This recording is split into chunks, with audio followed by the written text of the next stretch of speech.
¿Cómo están? Una vez más en Panorama Económico, que se emite por TV1.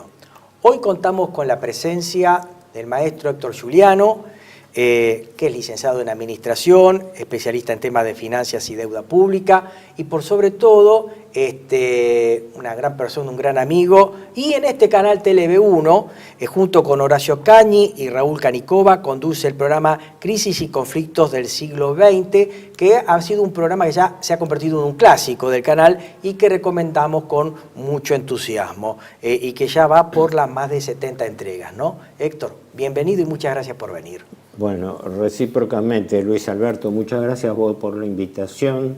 Vos estás llevando con este programa Panorama Económico, la verdad, un seguimiento, un monitoreo de la situación muy completo, y espero que estas entrevistas complementen lo que vos vas diciendo en base a las novedades que cada uno tiene o los enfoques que uno aporte. Así que desde ya, gracias y estoy a tu disposición. No, los agradecidos somos nosotros, y el aporte de Héctor en cuanto al estudio de la problemática del endeudamiento y las recientes medidas tomadas por este gobierno van a ser muy valiosas y van a ser objeto del programa del día de hoy. Antes de dar la palabra a Héctor, quisiéramos pasar 3 pequeños videos en donde el presidente de la Nación es duramente contrarrestado en sus argumentos actuales con argumentos del mismo antes de ser presidente. En el primer video vamos a ver que el presidente Milei opina muy duramente en contra de los países que se endeudan. En el segundo video vamos a ver cómo él repudia duramente al endeudamiento con el Fondo Monetario Internacional y su papel de prestamista de los países miembros. Y en tercer lugar, vuelta de página, en un reportaje con el periodista Fantino, le cuenta de un modo muy entusiasmado cómo nos vamos a endeudar o cómo nos estamos endeudando. Señor director, cuando usted quiera, pasamos esos 3 videos. La forma que usa el político más desalmado y más populista y más salvaje, más mentiroso, es el endeudamiento. El endeudamiento es una forma absolutamente inmoral de enfrentar la situación, porque la deuda no son ni más ni menos que impuestos futuros. Entonces quiere decir que la fiesta del presente está siendo pagada por el trabajo de personas en el futuro, digamos, personas que no votan, personas que todavía ni siquiera nacieron. Es decir, es profundamente inmoral. Es decir, están financiando la fiesta del político populista hoy a cambio del esfuerzo de generaciones que ni siquiera pueden manifestarse en las urnas. Institución infinitamente cuestionada en el mundo. Sí. Los libertarios, además lo detestamos al Fondo Monetario Internacional, porque en realidad es una creación de White, un espía ruso, y Keynes. Se imaginarán que amigo, a mí no me resulta Keynes, muy simpático. Entonces, ¿cuál es el punto? Acá dice, no, bueno, pero se lo critica el fondo. Dice, pero acá se quejan porque dicen que el fondo es duro. En realidad, la crítica del mundo con el fondo es que es blando, que es muy laxo. En el caso mío ni siquiera debería existir, porque el fondo es una institución perversa. ¿Sabes por qué? Porque cuando un país está, después de hacer un montón de zafarranchos y que ya nadie lo financie y está a punto de explotar, ¿qué hace? Pone la guita. ¿Y qué hace? Le permite tirar el ajuste para adelante. ¿Qué es lo que está buscando este gobierno? Como este gobierno no tiene credibilidad, no tiene reputación, o sea, no tiene voluntad de pago, no es solvente, ¿qué hace? ¿El ajuste a quién se lo tira? Se lo tira el próximo gobierno. ¿La guita que te dieron, para qué es? ¿Para capitalizar al Banco Central? Para capitalizar el Banco Central, básicamente. ¿Cuánto nos dieron? Quiero saber exacto. Mirá, es así, el programa es así. Hay 20.000 millones de dólares del fondo, hay 12.000 millones de dólares del Banco Mundial. ¿12.000 el Banco Mundial? Hay 10.000 millones de dólares del BID, ahí ya tenés 42.000 millones de dólares. Hay 2.000 millones de dólares que es un ripo que hace el Banco Central, con lo cual estás en 44, y además tenés que sumarle que China nos refinanció el swap. Estamos en 49.000 millones de dólares, o sea, cerca de 50.000 millones de dólares fue el paquete. ¿Vos me estás cargando? ¿Adentro del Banco Central? Eso a lo largo de todo el programa, pero digamos, para el mes de mayo ya vas a tener en las reservas del Banco Central 20.000 millones de dólares. Y si el campo te liquide, te sigue entrando guita, o sea, puedes pensar que para fin de año, ¿cuánto puedes llegar a tener? No sé, digo, ni me preocupo. Ahora tengo tipo de cambio flexible, no me importa acumular reservas. Bueno, regresamos después de escuchar estos 3 videos y bueno, le damos la palabra a Héctor sobre un poco la reflexión de lo que vimos y un poco la reflexión del cuadro de situación a la que estamos inmersos en estos momentos. Bueno, gracias Luis Alberto. 3 comentarios, uno por cada uno de los pequeños videos que vimos, que me parece oportuno hacerlo desde el punto de vista conceptual. La primera, la tradicional idea, el concepto de que el gasto público y por ende el déficit, cuando se paga con impuestos lo paga la generación presente y cuando se paga con deuda lo paga la generación futura. En los tiempos modernos, en mi opinión, ya no existe más, porque la deuda la paga la generación futura y la presente. En este momento, el Ministerio de Economía está haciendo 2 licitaciones mensuales por un promedio que va entre 6 y 8 billones de pesos por quincena. Pongamos 7 para hacer el promedio, ¿no? 7 billones por quincena, ¿no? Pagando altísimas tasas de interés. Los plazos de esas deudas van entre 46, 75 días y 1 año y medio. Entonces, yo muchas veces he reflexionado lo que aprendimos en la facultad acerca de este concepto que repite Milei, de que la deuda la paga la generación futura, es no solamente es relativo, sino que no es cierto, porque lo paga la generación presente y lo pagará la futura indefinidamente. Claro. Me parece importante. Segundo, la contradicción con el comportamiento con el fondo evita comentarios. Y eso sí, con eso me parece oportuno empezar. Los casi 50.000 millones a los que hace referencia Milei, que yo lo vengo citando ya hace varias semanas, por lo siguiente, porque resulta que a 1 año y medio de gestión Milei, nos encontramos con el mismo dilema que se encontró Macri en el 2018, después de 2 años de gestión. Necesito un salvataje, si no entraba en default.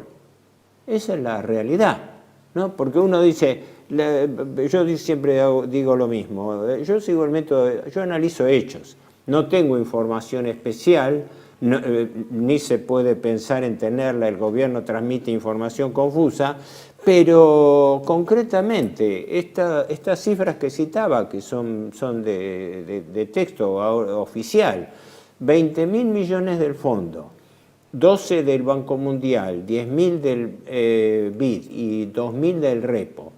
Con esos otros 4.000 millones de repo para los oyentes, los espectadores, lógicamente, repo son préstamos con garantía de títulos públicos, ¿no? Que se recibe de bancos privados. En este caso, un grupo de 5 bancos internacionales que, entre paréntesis, tuvieron también la característica de ser ellos los que proponen la operación, no el gobierno que la requiere, ¿no? El Santander, el BBVA, el Banco Bilbao Vizcaya, el Citibank, el Banco Morgan y el Citi, creo que es que lo cité. ¿Qué quiere? Además, hoy mismo se conoció que el gobierno formalizó un segundo repo por otros 2.000 millones. Se estaba en negociación con la CAF, la Corporación Andina de Fomento, que ahora se llama Banco de Desarrollo de América Latina.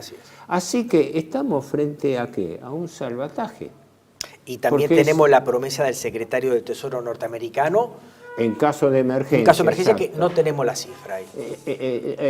Sí, él dejó abierta la cifra, claro, pero lo dijo con todas las letras, sí, que como habían hecho en México en el 75 para el salvataje del tequila, el gobierno norteamericano estaba dispuesto a que, si fuese necesario, reforzarlo. Ahora, ¿cómo se interpreta eso prima facie? Prima facie, estamos en default, es decir, resulta que todo iba bien, tenemos un ajuste exitoso, tenemos superávit fiscal, andamos de maravilla, nos felicita todo el mundo. Pero nos endeudamos y acumulamos reservas por endeudamiento. Claro, pero necesitamos un salvataje. Así es. Porque este tema es fundamental, porque yo digo, el triunfalismo del gobierno se estrella contra la realidad. Así es. ¿No? Y para aportar simplemente algunos datos a los espectadores. En este momento la deuda a valores de abril, porque todavía no tenemos el cierre de mayo, solamente en cabeza del Estado Central, ¿no? No hablamos de la deuda pública nacional, porque acá no entra el Banco Central, las provincias, municipios, empresas del Estado, fondos fiduciarios, juicios contra el Estado con sentencia en firme, que son un vagón y que es un agujero negro, empezando por el juicio de YPF por 17.000 y siguiendo por el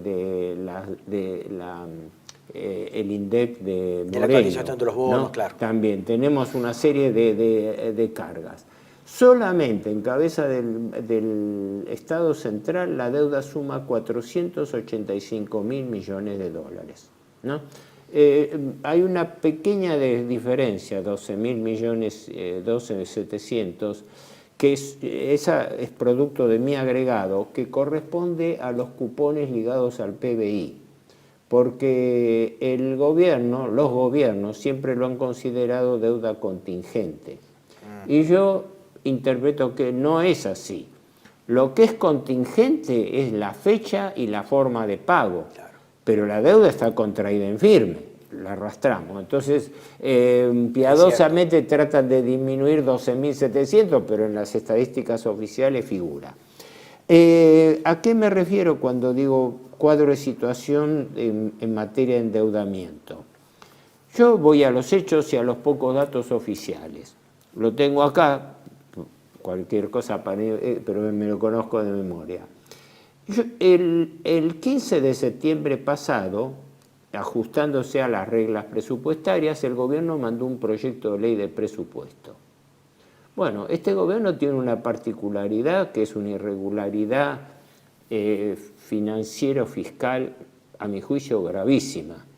Quienes hayamos pasado por la Facultad de Ciencia Económica, yo lo tuve como profesor a Dino Yarach, a Herschel, seguía al doctor Lazari en materia tributaria, pero también en finanzas. Se cumpla o no se cumpla, ¿no? Pero consideramos una especie de herejía financiera el hecho de que un gobierno se maneje sin presupuesto deliberadamente, porque no lo quiere tratar en el Congreso. ¿Por qué? Porque el presupuesto, se cumpla o no se cumpla, es la exposición numérica cuantitativa del plan económico de un gobierno. Si no tengo presupuesto, no sé cuál es el verdadero plan de gobierno, ¿verdad? Allí no solamente están las pautas macroeconómicas, sino están las cifras. Entonces yo, cuando llegó el presupuesto, tuve la precaución, bueno, existe todavía, no es que está ocultado, ¿no? Pero se puede conseguir en la página del MECOM, del Ministerio de Economía. Me fijo en el cuadro de fuentes de financiamiento y me encuentro con que, palabra oficial, este año le vencen al Estado argentino, solamente en cabeza del Estado Central, ¿no? Obligaciones para amortizar por 131.000 millones de dólares. SIC. Ahora, ¿qué ocurre con esa deuda? Esa deuda no se va a pagar un centavo, porque hasta el último centavo de deuda por capital o principal se refinancia, recibiendo bono viejo y canjeándolo por bono nuevo.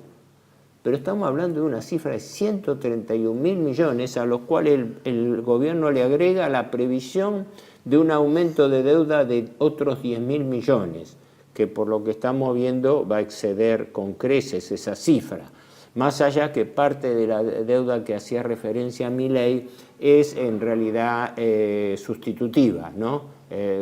Bueno, el fondo nos presta para que le paguemos al fondo, ¿no? El rodeo que le dicen. El rodeo, o algunas obligaciones se dan para que el gobierno rescate otra deuda, pero igual queda un plus adicional.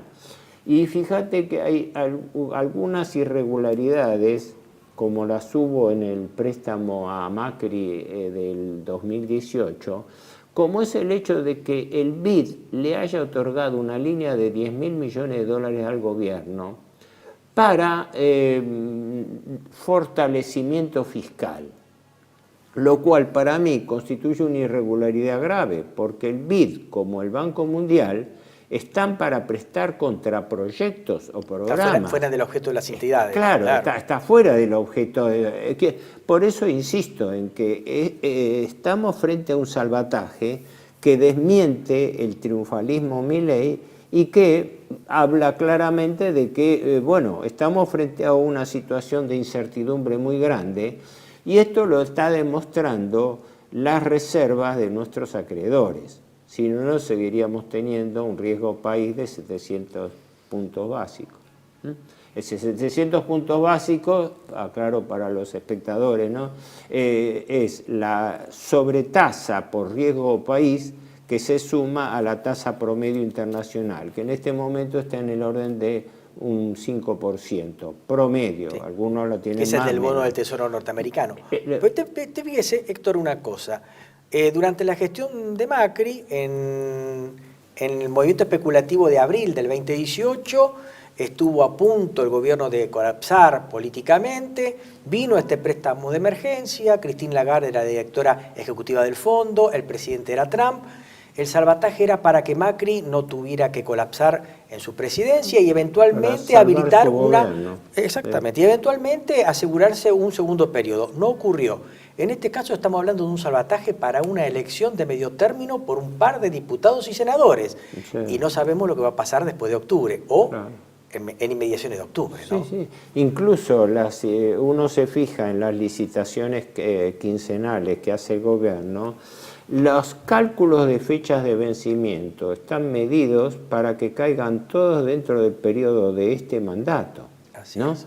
Incluso este nuevo bono que se ha emitido, el Bonte. Un bono que presenta una peculiaridad, que se suscribe en dólares, pero el bono es en pesos, ¿no? Con lo cual es un refuerzo de reservas o es un adelanto para pago a otros acreedores, que por ahí son los mismos que están prestando, ¿no?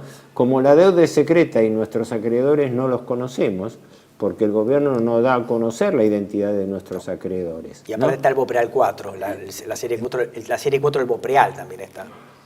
La serie 4 del Bopreal. Claro. Y después, claro. Aunque los Bopreal son títulos del Banco Central, claro, y se dan por un equivalente a lo que fue la estatización de deuda externa privada. Se dan para compensar la diferencia de cambio y entregarle la moneda que importadores y empresas que tenían que hacer transferencia de utilidades al exterior no pudieron hacer por falta de divisas del gobierno. Se vuelve a repetir el esquema que motivó en su momento, que, entre paréntesis, las resoluciones fueron hechas por el tándem Cavallo-Liendo en el año 82, después de Malvinas, 82-83, y ratificadas por González de Solar, pero se formalizaron bajo Alfonsín con la firma del entonces presidente del Banco Central, Machinea, que fue el responsable formal de convalidar esa deuda. Que entre paréntesis lo cuento siempre porque me parece una anécdota interesante a tener en cuenta. Para firmar esa estatización de deuda externa privada, Machinea usó como fundamento un informe interno del entonces gerente de deuda externa del Banco Central que lo fundamentaba y que en ese momento era el señor Carlos Melconian, el que redactó el informe que sirvió de base para la estatización de deuda. Pero bueno, no quiero irme lejos. Pero es bueno hacer memoria. Dentro de este cuadro de situación, entonces, si el gobierno tiene que amortizar más de 130.000 millones de dólares en el año, que durante el ejercicio está haciendo colocaciones, está haciendo licitaciones de canje de deuda. Con los mismos, son novación de deuda con los mismos o con otros acreedores, ¿no? Porque en los últimos tiempos muchos acreedores privados se retiraron y se dio la misma variante que se estaba dando en forma perversa bajo el kirchnerismo. Entraron a cubrir la compra de esos nuevos títulos el Banco Central y el Banco Nación. Creo, no sé si lo hemos hablado con vos mismo la otra vez, que hubo un telefonazo a último momento al Banco Nación para que le absorbiera 5.5 billones de pesos para que no fracasase la licitación de bonos. Si no, si el gobierno se encuentra con que le vence un bono y tiene que licitar, hacer rollover, es decir, hacer renovación o novación de deuda, o tener que pagarlo cash cuando no tiene dinero para hacerlo, implicaría una caída en default, o sea, está con la guadaña del default encima, ¿no? Dentro de ese esquema, el gobierno, aparte de estar refinanciando su deuda con los vencimientos de estos 130.000 a lo largo del año, está teniendo que sostener el pago de los intereses. Y ahí es donde viene el nudo de la cuestión. Yo siempre he dicho lo mismo, digo, la clave del prestamista usurero no es que el deudor le pague la deuda haciendo cualquier sacrificio, sino que no se la pueda pagar nunca, porque el prestamista vive de eso. Está aceptado a nivel internacional y por figuras que podría citar, como el titular, ahora es titular del BID, Ilan Golfam, ¿no? Que lo escuché hace años en una conferencia que él dio en unas jornadas del Banco Central, donde estableció, no fue el único que lo dijo, pero me llamó la atención porque lo dijo muy enfática, ceremoniosamente, dice, el principal problema del sistema financiero internacional hoy es el exceso de liquidez mundial. Quiere decir, sobra capital financiero en el mundo. Por eso los países no se endeudan solo porque lo necesitan. Se endeudan porque tienen una cuota, un cupo de endeudamiento, y por eso aparecen todas estas ofertas, como el Bonte 2030 y otros más. Ahora, ¿qué pasa con esas deudas? Cada vez aumenta más la proporción de los intereses a pagar. El gobierno, por presupuesto, calculaba una cifra parecida a la que arrastraba la última gestión Massa. La idea de que este año se tenían que pagar de intereses unos 10.500 millones de dólares. Las cifras informales hablan de que el año pasado se podrían haber pagado entre 11 y 12.000 millones de dólares, lo cual no es moco de pavo, ¿verdad? Formalmente es un 11% del gasto público, ¿no? Pero con una aclaración importante. ¿Cuánto es los intereses devengados totales del gobierno? Si uno agarra el informe trimestral de deuda, encuentra con que, palabras oficiales, todo lo que estoy diciendo acá es de base oficial, la tasa de interés promedio ponderada del Estado Nacional es 7,93% anual, un 8%. Entonces, caramba, si uno hace un cálculo de almacenero diciendo tenemos una deuda de 485.000 millones de dólares y una tasa oficial de interés promedio ponderada del 8%, eso nos da que los intereses devengados por año suman 38.000 millones de dólares. 38.000. Esto, ojo, cualquiera que abra la página web del Ministerio de Economía lo encuentra. El devengado. ¿No? Intereses devengados. ¿Qué ocurre? Los intereses devengados, a medida que se van cumpliendo, que no se pueden pagar, se capitalizan por anatocismo. Claro. ¿No? El anatocismo es el interés compuesto o el interés sobre los intereses. Es decir, yo no puedo pagar una deuda, una tarjeta de crédito, la renuevo, pero los intereses que no puedo pagar se transforman en capital y devengan nuevos intereses. Ese es el problema del anatocismo. Ahora, ¿qué ocurre? Si uno hace esta cuenta a mano alzada, se encuentra con que el gobierno estaría pagando casi solo una cuarta parte de los intereses anuales. O sea, no solamente no pagamos ni podemos pagar ni por las tapas amortizar capital o deuda original, sino que sobre eso tenemos el agravante que no podemos pagar salvo la cuarta parte de los intereses. Aún en el supuesto más benévolo, como el 46% de la deuda pública es intraestado, es decir, está en manos de organismos del Estado, bueno, desde hace años, y el kirchnerismo lo sabe por experiencia propia de todo el tiempo que estuvo, no importa, deberle al propio Estado es bicicletear la deuda, patearla para adelante, sí, claro. te computo intereses. Pero, ¿qué ocurre? Esos intereses no se visualizan enseguida porque se van apropiando a medida que van venciendo.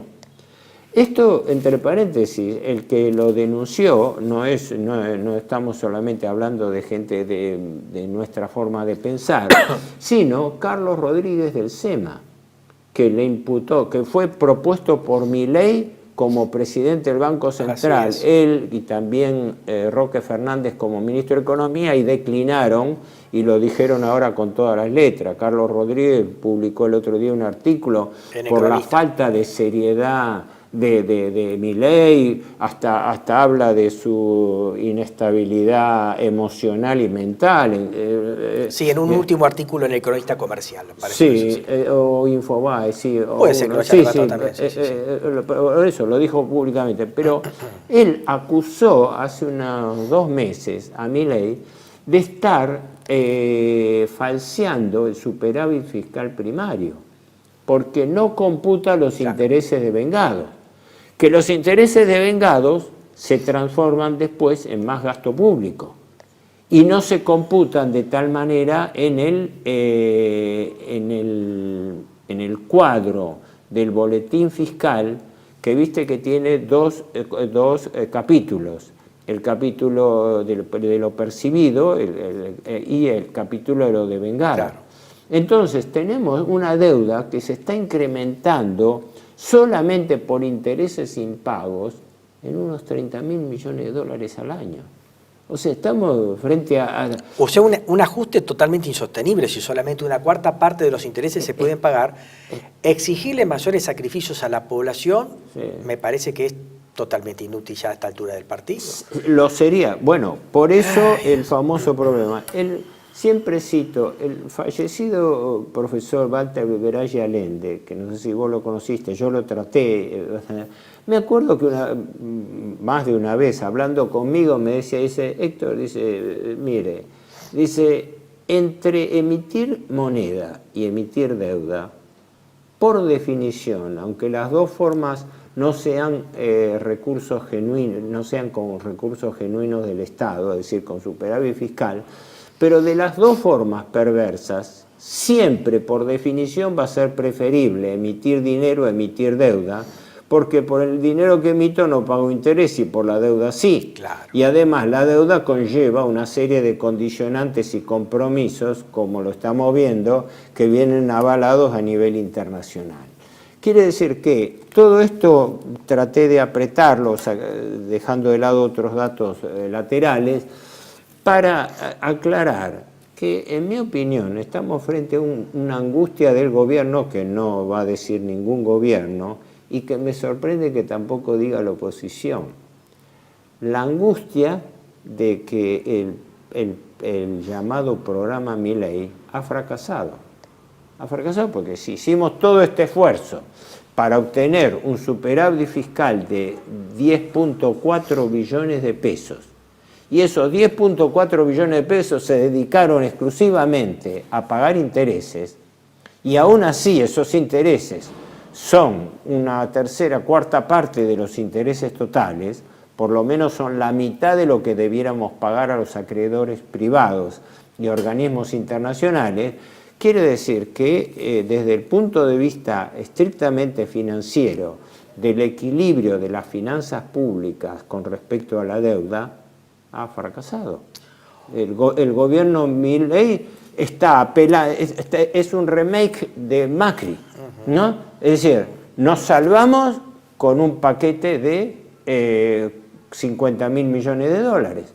Recientemente el gobierno ha instalado, por ahí para defenderse de este endeudamiento perenne, perpetuo, diciendo, sí, pero está bien, estamos contrayendo deuda, pero es para cubrir los problemas de las anteriores administraciones, y parece que esto no es así sin duda. Bueno, sí y no, es claro. Primero, una regla general, todos, sin excepción, todos los gobiernos desde el 76 hasta la fecha, y hay antecedentes todavía, todos los gobiernos han lamentado la herencia recibida y todos la han aumentado, ¿no? En eso no hay excepción alguna, ¿no? Así es. Y el gobierno Milei está haciendo lo mismo. Yo hice un cálculo porque los números se han distorsionado con la administración Milei.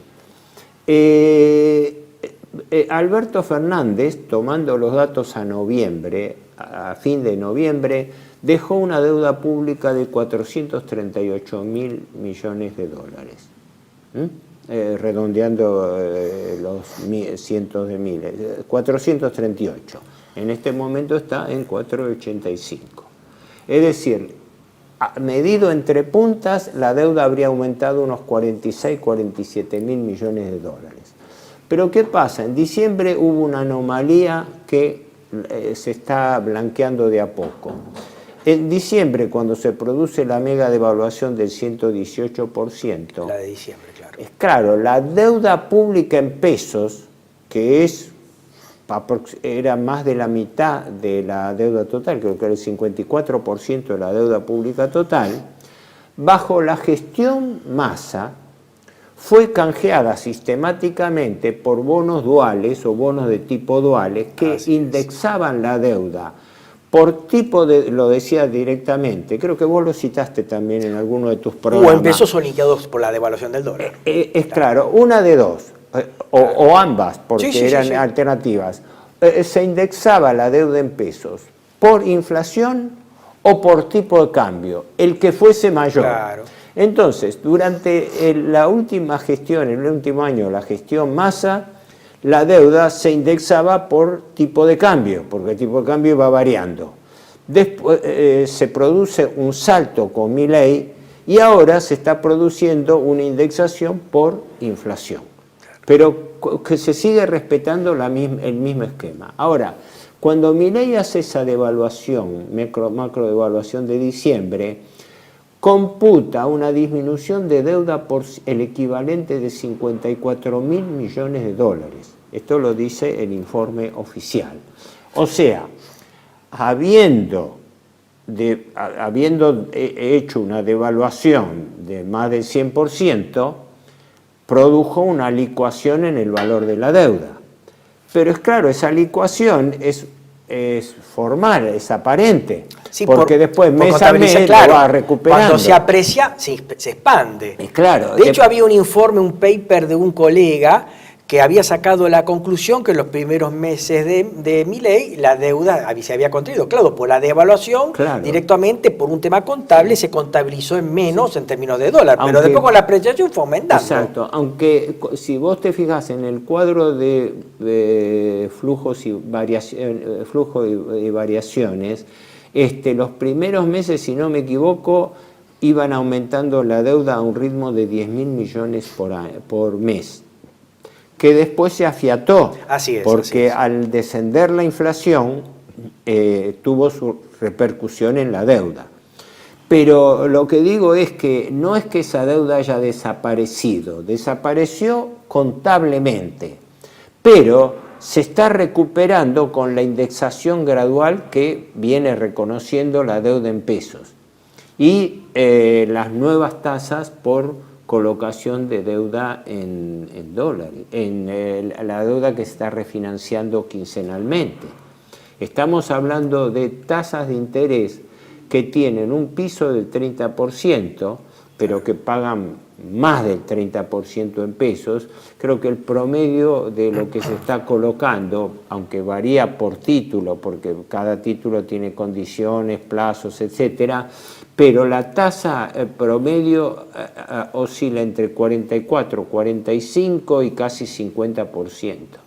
Con lo cual es el paraíso del carry trade, porque yo, teniendo el dólar acá no solamente estabilizado, sino atrasado, con tasas de interés del 45 al 50%, he mejorado ostensiblemente la rentabilidad del carry trade.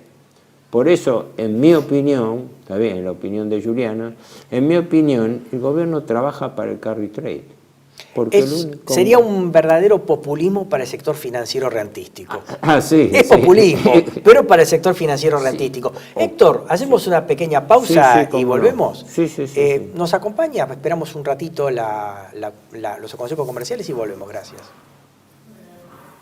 Residencia como en casa, siempre contigo. Es un hogar habilitado en la ciudad de Buenos Aires con más de 30 años de experiencia en el cuidado de adultos mayores. Ubicada en el barrio de Villa Real, en pasaje Francisco Bauzá 2372, casi esquina Tinogasta. Ofrecemos atención personalizada y un ambiente cálido para nuestros abuelos. Contamos con habitaciones premium, con baño privado y TV por cable, menú supervisado por nutricionista, cocina de primera calidad, jardín terraza para el esparcimiento y conectividad para videollamadas y llamadas telefónicas. Además, ofrecemos servicios opcionales como peluquería personalizada y confección de ropa a medida.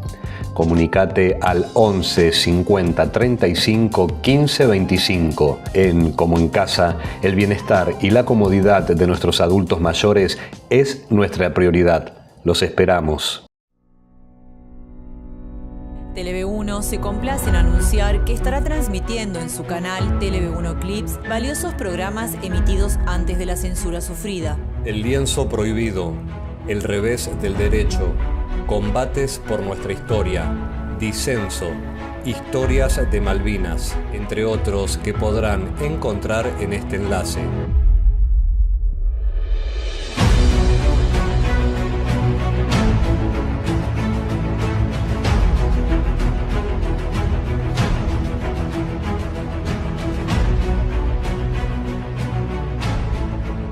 Agradecemos su aprovechamiento y difusión.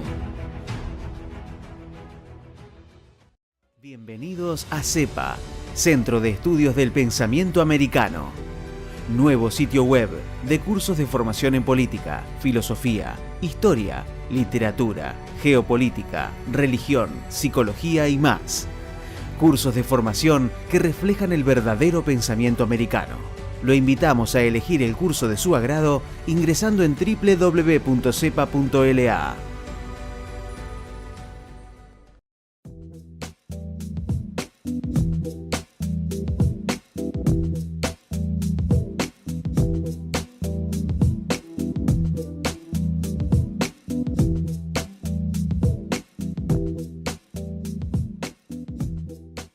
Decir siempre la verdad primero tiene un precio. Dependemos de tu ayuda.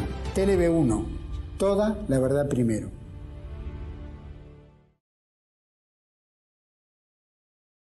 Regresamos en Panorama Económico, estamos con la presencia del licenciado Héctor Juliano y en esta segunda parte vamos a redondear lo que el Héctor había desarrollado antes de entrar al corte, y la pregunta que quisiera hacerle es ¿qué papel jugó la inflación en este ajuste, en este modelo que estamos describiendo? Mira, el ajuste, la inflación creo que jugó un papel determinante en el ajuste o pseudo ajuste fiscal. Porque un ajuste fiscal es efectivamente, llámese motosierra o como se quiera llamar, es una apelación a mover las variables financieras reales, las financieras del presupuesto. En cambio, el superávit fiscal logrado por el presidente Milei, repito, 10.4 billones de superávit fiscal primario, de los cuales 8.6 se dedicaron inmediatamente al pago de intereses. Y el 1.8 restante se utilizó para comprar anticipadamente dólares para pagar los intereses extranjeros a los fondos buitre en enero. Así que todo el esfuerzo del ajuste se utilizó para pagar intereses de la deuda. Ahora, ¿cómo se logró ese ajuste? La inflación es el principal instrumento de redistribución de ingresos que existe. Eso es una realidad. Y la inflación es un proceso acumulativo. A eso hay que apuntar. Porque la gente, la imagen de la inflación es, bajaron los precios. Si bajó la inflación, bajaron los precios. No, los precios no bajan nunca. La inflación mide el incremento, la magnitud del incremento de precios. Entonces, ¿qué ocurre? Lo que la gente no sabe es lo siguiente. El gobierno se lamentó de la inflación heredada de la administración kirchnerista, ¿no? Que terminó un año con 211%, pero porque se agregó un 25.5% de diciembre, que era inflación de Milei, no era inflación ¿cómo se llama?, de Fernández. Alberto Fernández Massa, claro. Hasta noviembre la inflación a mí me da un cálculo de 166%.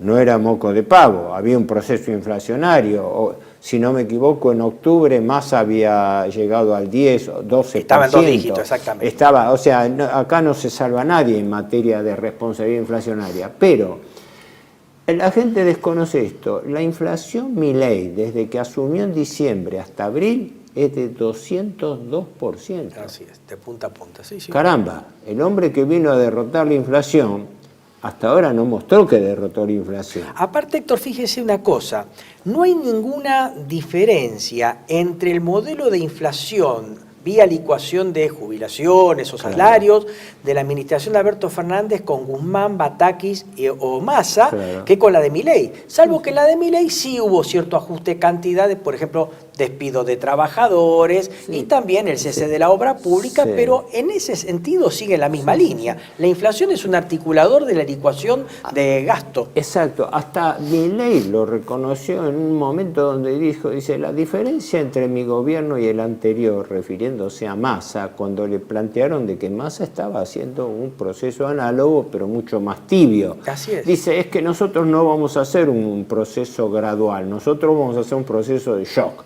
Así que es una cuestión de método, no de fondo. Por eso yo señalaba que el artífice de haber dejado la deuda pública en pesos indexada fue Massa, ¿no? Ahora, lo del uso de la inflación como herramienta de ajuste es importantísimo, porque en efecto, como vos decías, hubo una licuación de gasto público. La licuación de gasto público, la tengo acá porque vale la pena citarlo, no la de base caja de este año, sino la que cerró el año pasado. En el 2024, expliquemos, bueno, para los espectadores, lógico, la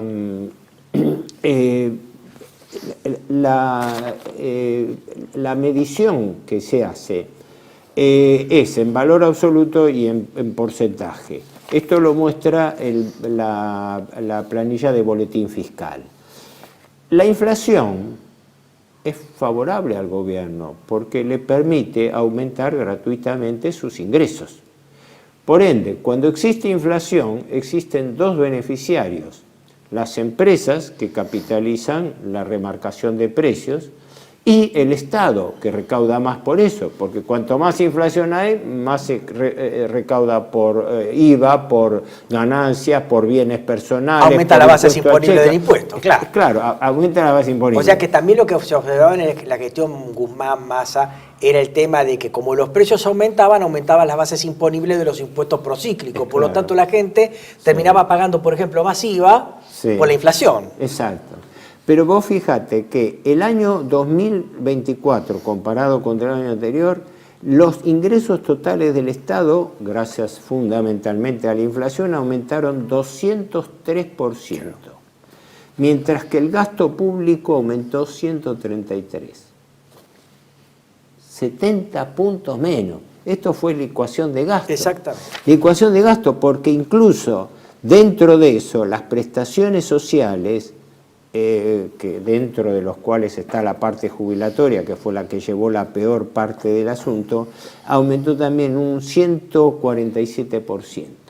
Quiere decir que el ajuste se logró básicamente primero por licuación de ingresos, baja de remuneraciones reales, ¿no? En términos reales, medidos contra inflación, ¿no? Por las dudas para la gente, el salario real es el salario nominal menos la inflación que da el salario de bolsillo o salario real. Exactamente. Una caída fortísima e impietosa de jubilaciones y también de valores de cargas sociales, que bajaron drásticamente.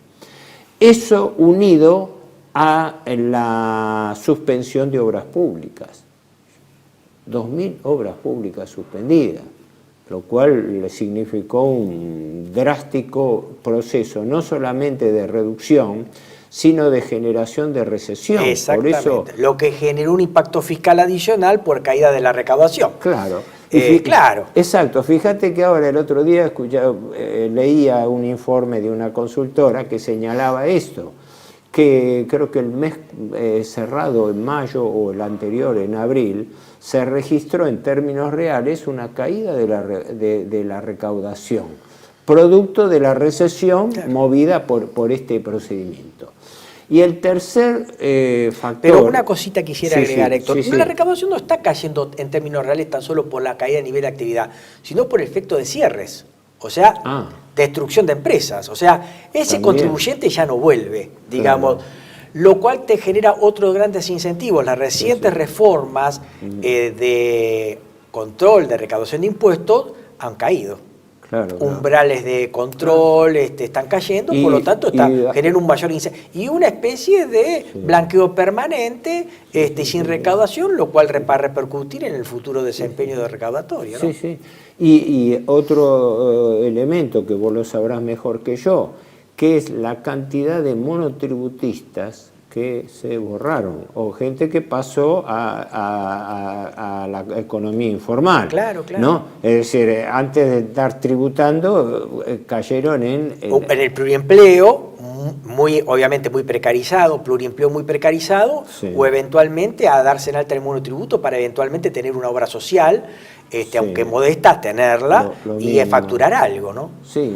O sea que los tres factores que para mí determinaron la reducción del gasto público fueron, primero, caída generalizada de los ingresos reales, ¿no?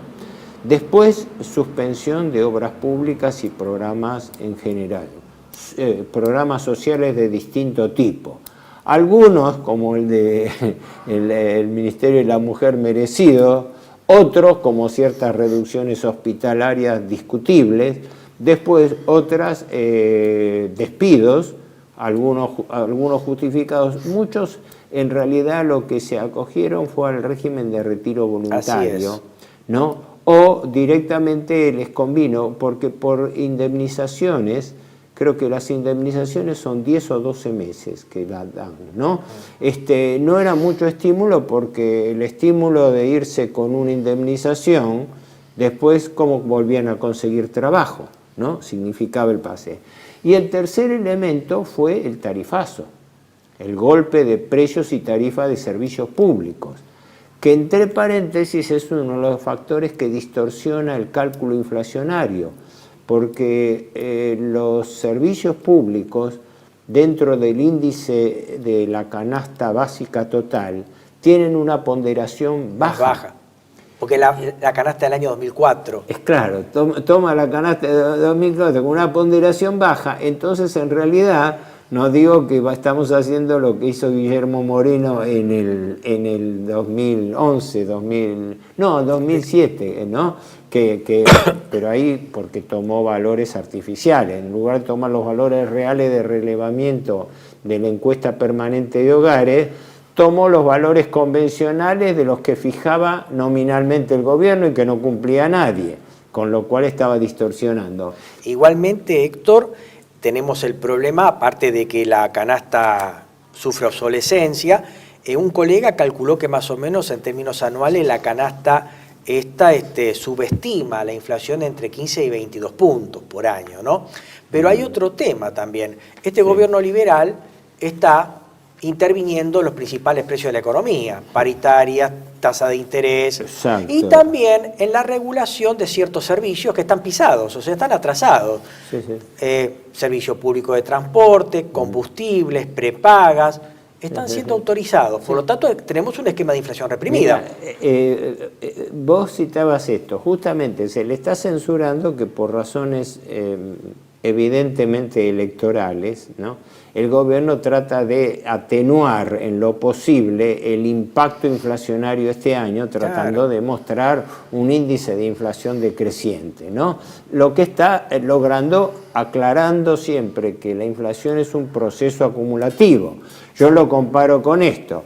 Tengo una inflación a nivel 100 acá, la llevo a 200. Y después la estabilizo en 200. Y digo, no, yo estabilicé la inflación. Sí, estabilicé la inflación a este nivel, pero los salarios me quedaron 20, 30, según los casos, de 20 o 30 puntos debajo. Porque una cosa importante es saber diferenciar la inflación del nivel de precios. Nosotros actualmente tenemos una inflación pisada, pero tenemos un nivel de precios altos. Producto de la doble inflación que hemos tenido, la inflación en pesos y la inflación en dólares, ¿no? Exacto, producto de que buena parte de nuestros costos están dolarizados, ¿no? Sí. Y además el factor que es una contradicción manifiesta en un gobierno que se proclama a los gritos liberal, ¿no?, de que no hay controles de precios, que siguen subiendo, pero ahora nos encontramos que hay controles de salarios. Hay tope en las paritarias del 1% o directamente un gobierno que demora la homologación de los convenios colectivos de trabajo.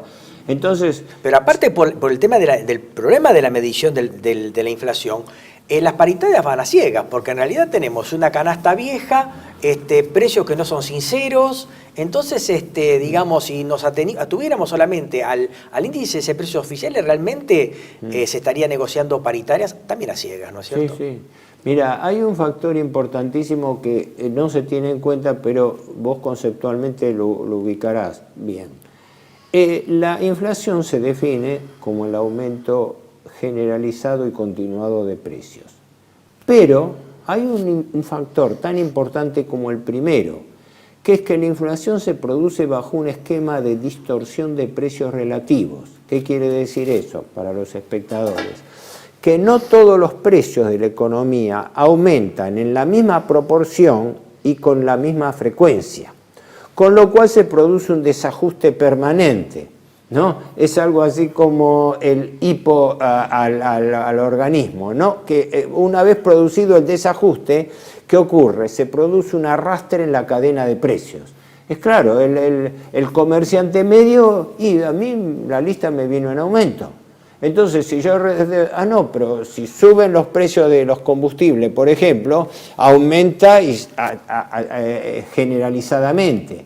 Y así sucesivamente, como dice, todos se van pasando la pelota, todos van pasando. Bueno, ese es el factor de distorsión de precios relativos, que creo que es uno de los peores factores que está operando en este gobierno y que nadie señala.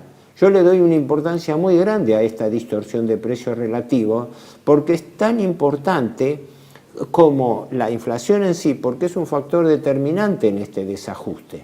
El gobierno no ha frenado los precios relativos, al revés, como vos decías, lo ha pisado. Los ha distorsionado porque está ocurriendo lo mismo que pasaba durante los 10 años de convertibilidad. El retraso cambiario genera, sí, cierto disciplinamiento de los bienes transables que compiten internacionalmente, porque el retraso cambiario más la baja de aranceles, a eso lo disciplino, sobre que muchos de ellos van al mercado interno, no les queda otra más que quebrar o directamente importar. Ahora, los otros precios que no están disciplinados son los de servicios. Algunos sí los puedo disciplinar a través de pisarlos, prepaga, cuota médico-asistencial, transporte público de pasajeros, hasta por ahí va. Educación privada. Eso ya no. O por ejemplo, los servicios comunes que están fuera del alcance de los controles, además, eso ya no. Además, fíjate que también las obras sociales tienen un mecanismo de indexación automática, porque son un porcentaje sobre la nómina salarial, de tal manera que un 3%, tanto los aportes, lo mismo que pasa con los aportes en general, tienden a aumentar de todas maneras. Aparte que las prepagas aumentan de otro modo, con las carencias. En vez de darle a usted 2 pares de lentes por año, le doy uno, o le doy los vidrios. Y los copagos. Exactamente, o sea, es un modo de aumentar también, indirecto. Por eso digo, acá, por eso yo había aclarado, digo, ojo que el gobierno Milei, durante su gestión, ha aumentado la inflación de Milei, 202,21%. Así es. Y hay otra que está debajo de la alfombra que más o menos la hemos puesto por qué acá, ¿no? Y no es, como hemos visto, y no es la inflación que refleja realmente. Por lo cual yo no tengo autoridad para, denunciarlo, por así decirlo, pero veo que existe un proceso fundado de incertidumbre, porque los hechos no se corresponden con la realidad declarada. Es decir, el presidente Milei sale con bravatas, con hemos derrotado la inflación, pero son palabras nada más. La gente va al supermercado, pero los precios del supermercado, esto lo he tenido oportunidad de conversar con gente simple que va al supermercado y con supermercadistas que hablando con ellos me lo dice, nosotros recibimos lista de precios nueva toda la semana. Sí, vendrán más, vendrán menos, pero la distorsión de precios relativos es la que está provocando este problema. Exactamente. Porque, por ejemplo, cuando vendo un litro de leche, no estoy vendiendo leche, estoy vendiendo logística también. Detrás del costo de la leche hay toda logística que va desde que el tambero ordeñe y se lo entrega a la usina láctea hasta que ésta lo transporta a mayorista, detalle, hasta que llega el sachet a la góndola. Eso es lo que por pasa. eso se quejan con justicia los productores agrarios, ¿no? De que lo que le pagan a ellos en relación al precio de góndola es de 4 a 5 veces, no sé, todas las empresas PYME están sujetas a la misma regla, ¿no? La yerba mate en Misiones, no hay productos, los tamberos. Exactamente. Lo decíamos en un programa atrás con el doctor Ragonesi, es decir, generalmente el productor, el PYME se queja mucho de los costos laborales o de los impuestos, pero hay 3 costos muy importantes que por ahí pasan inadvertidos.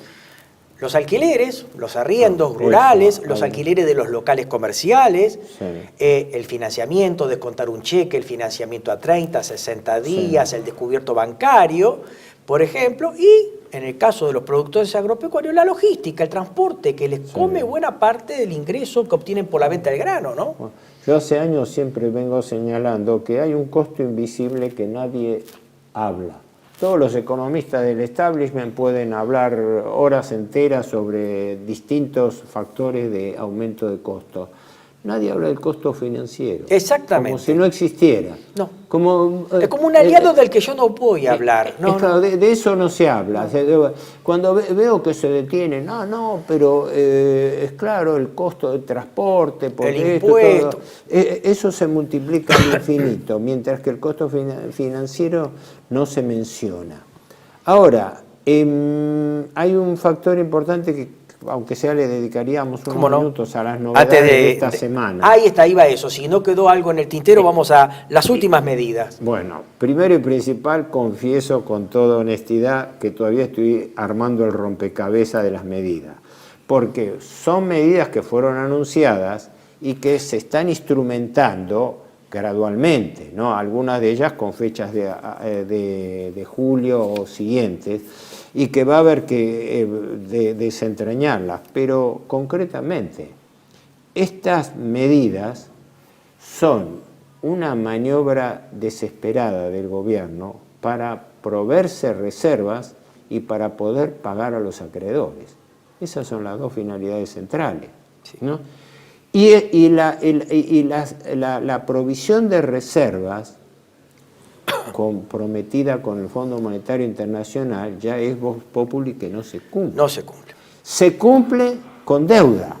Entonces volvemos a la paradoja menemista, porque si uno quiere tomar un modelo de realidad, yo llamo a este modelo neomenemista. Primero, porque uno toma el libreto y es el mismo exacto libreto, ¿no? Desde el atraso cambiario hasta las privatizaciones, desde el discurso de mejora de la eficiencia del Estado hasta las mejoras en el nivel de vida y en los viajes al exterior, la época del DM2. Así es. O sea, tenemos una especie de menemismo 2.0, ¿no? Con Milei. Pero ¿qué ocurre? Eso no está funcionando. Y entonces esta batería de medidas, entre las cuales señalé las más importantes, son un adelantamiento de la refinanciación de los vencimientos para tratar de patear para adelante en lo posible las obligaciones del gobierno. Por eso nadie descarta de que esto está influido para llegar a las elecciones de octubre con un cuadro mejorado de inflación estabilizada y el aguante de la deuda y de las reservas con deuda externa. Y esa fue la característica del menemismo. La convertibilidad duró lo que duró el sostenimiento de la deuda externa. Ejemplo que se doy siempre. Menem asume la presidencia con una deuda de Alfonsín de 62.000 millones de dólares y la deja en el doble, 122.000. Y en el ínterin privatizó activos la capitalización públicos, de la deuda externa.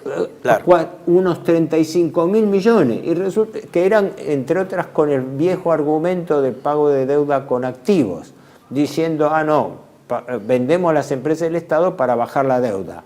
No, vendieron activos por 35.000 millones de dólares, de los cuales 17.000 fueron con título público y el otro habría sido neto, ¿no? Números generales. Nunca hubo un informe oficial claro al respecto, ¿no? Pero ahora nos encontramos con algo equivalente. Ahora nos endeudamos para sostener reservas y deuda. Y recientemente el ministro dijo que iba a acudir a la venta de activos para recomponer el nivel de reservas. Claro, por eso es la versión 2.0. Y una de las razones, bueno, por eso las medidas que se han tomado. La recompra de put es en realidad, yo digo, una especie de guadaña para el gobierno. Porque el put, expliquemos para los espectadores, lógico, es la opción de pago anticipado, la opción de cobro anticipado que tiene el acreedor, ¿no? Como fue con estos bonos Bonte, que son a 5 años de plazo, pero pasados 2 años, el acreedor puede presentarse y reclamar el pago anticipado de la deuda cash en el momento. O sea, es como si yo te firmo un pagaré a 5 años, pero vos a partir del año y pico podés venir y reclamármelo y no puedo dar. Y la recompra de put se hizo, por un lado, para liquidar la deuda pendiente. Una parte venía de Massa y otra parte fue generada por el propio Milei. ¿Pero para qué? Para que ese dinero recaudado se desplace ¿a qué? A colocar más títulos de la deuda pública a través del Tesoro, que es lo mismo que se da también en esto que se hizo con las letras LEFI. Las letras LEFI que se utilizaron para transferir deuda que estaba en cabeza del Banco Central, que no estaba computada como deuda pública, a deuda del Tesoro. Con lo cual la tendencia de aumento de la deuda es irreversible. Entonces nos encontramos con que se sigue produciendo el mismo resultado y el mismo objetivo buscado. Salir de una crisis de deuda por impago con más endeudamiento. Y la clave que nos ofrecen es que el premio de todo este esfuerzo de ajuste y de reendeudamiento va a ser, y ya lo está haciendo, la vuelta del país al mercado internacional de capitales, es decir, a volver a endeudarnos. O sea que el premio de este ajuste fiscal unido a todas este programa de la tercera fase financiera, tienen por finalidad volver al mercado internacional de capitales, es decir, volver a endeudarse, subir más la deuda. Y creo, no sé, para redondear la idea, creo que una de las angustias del gobierno con respecto a las elecciones es que acá hay un cortocircuito, a mi juicio, con el Fondo Monetario Internacional, porque dentro del fondo, como ocurrió con el megapréstamo a Macri, están, como sabemos, sus internas. Y hay una fuerte oposición interna, ya se lo dijeron a Macri y ahora lo volvieron a repetir ahora. Sí. Casi la mitad de los miembros del board, del comité ejecutivo, votaron en contra de darle otro préstamo a la Argentina, ¿no? La Argentina se salvó porque consiguió una ajustada mayoría con el apuntalamiento del gobierno Trump. Lo mismo que le había pasado a Macri, cuando le dijeron de todo con respecto a que estaban dando un préstamo, el delegado holandés, que era uno de los más duros al respecto, cuando fue el préstamo Macri, acusó a la directora del fondo, que entonces era Christine Lagarde, de estar despilfarrando los dineros del fondo, porque el fondo es un fondo, no es un banco. Presta el dinero que es cuota aparte de los miembros accionistas miembros, claro. Entonces, ahora ¿qué ocurre? Dentro del programa, para que este programa tenga estabilidad a largo plazo, se le exige el cumplimiento a la Argentina de ciertas reformas estructurales. La primera, la reforma laboral, la reforma previsional y la reforma tributaria. El gobierno lo tiene como para presentarlo después de las elecciones de octubre. Claro, después de las elecciones. Pero ¿qué ocurre? El detalle está en que esas reformas estructurales requieren leyes del Congreso. Ahí no puede. Ya no va a tener facultades extraordinarias. Claro, no va a tener facultades extraordinarias. Se le acaba el acta parte del argumento del acta de mayo y las facultades que prescriben. De la ley de bases, claro. Entonces, para mí, el verdadero dilema que tiene el gobierno es que si no obtiene una mayoría parlamentaria, no puede hacer las leyes de reformas estructurales que le está pidiendo el fondo. Y si no hace esas leyes estructurales, no puede cumplir con las metas pactadas. Y se le puede caer todo como un castillo. Todo el andamiaje.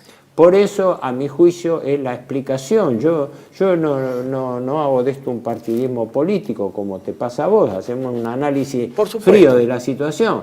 Es decir, ¿en qué dilema se encuentra el gobierno? En que ha forzado la cuerda, ha tensado la cuerda al máximo para hacer un ajuste fiscal. El ajuste fiscal es para hacer buena letra diciendo, mira, nosotros pagamos y tenemos voluntad de pagar. Está bien, pagamos una cuarta parte de lo que podemos, pero tenemos voluntad de pagar. Y además, estas medidas están todas encaminadas al objetivo de estirar los plazos y bajar las tasas de interés, ¿no?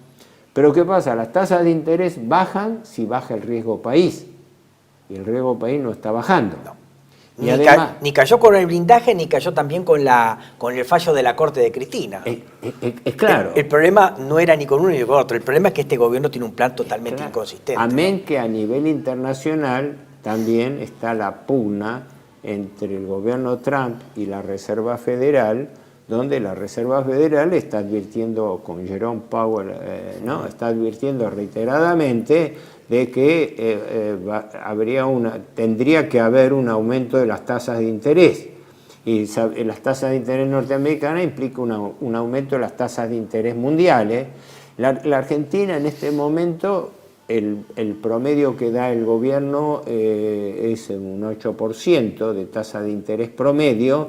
Las colocaciones en dólares se están haciendo entre el 8.8 y el 11-12% en dólares, lo cual la Argentina, junto con otros países como Ucrania y otros más, es creo que uno de los 3 países que paga tasas más altas del mundo. Pues estamos hablando de tasas en dólares, cuando las tasas en dólares están en un 5.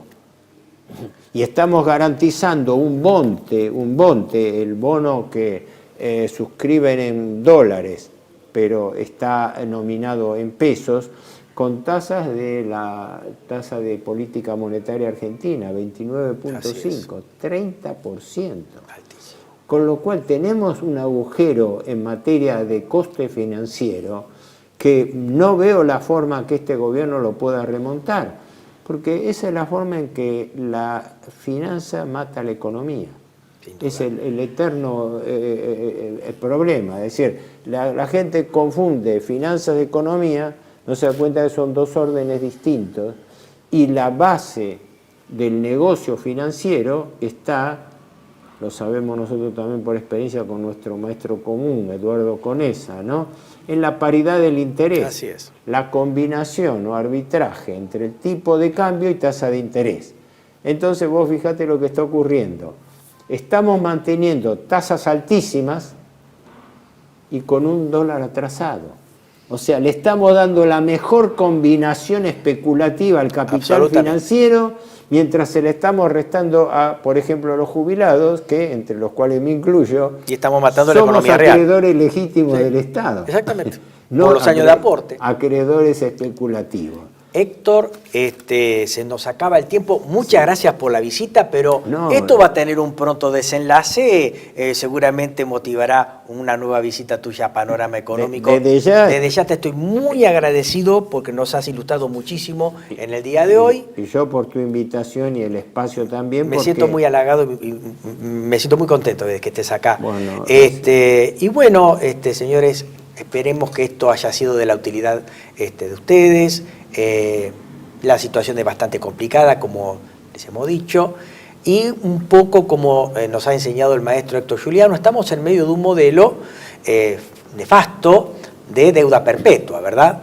En donde cada uno de nosotros a lo largo de nuestra vida vivimos pagando y morimos debiendo.